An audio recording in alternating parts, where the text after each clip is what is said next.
ಸ್ನೇಹಿತರೆ ನಮಸ್ಕಾರ. ಜನರಲ್ಲಿ ಇರುವಂತಹ ಡೌಟ್ ಏನಂದರೆ ಅಕೇಶಿಯಾ ಮರ ಹಾಗೂ ನೀಲಗಿರಿ ಮರಗಳು ಹೆಚ್ಚು ನೀರನ್ನು ಕುಡಿಯುತ್ತದೆ ಅಂತ ತಪ್ಪು ಕಲ್ಪನೆ ಇದೆ. ಆದರೆ ಅಕೇಶಿಯಾ ಮರ ಹಾಗೂ ನೀಲಗಿರಿ ಮರಗಳು ಎಷ್ಟು ನೀರನ್ನು ಕುಡಿಯುತ್ತದೋ ಅದಕ್ಕಿಂತ 100 ಪಟ್ಟು ಹೆಚ್ಚಿನದಾಗಿ ನೀರನ್ನು ಆಕಾಶದಿಂದ ಎಳೆಯುವಂತಹ ಸಾಮರ್ಥ್ಯವುಳ್ಳ ಮರ ಅಂದರೆ ಅದು ಅಕೇಶಿಯಾ ಮತ್ತು ನೀಲಗಿರಿ ಮರಗಳು.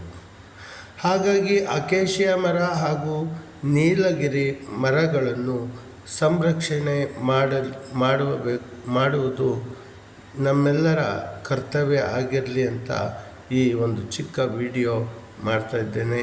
ವೃಕ್ಷೋ ರಕ್ಷತಿ ರಕ್ಷಿತಃ.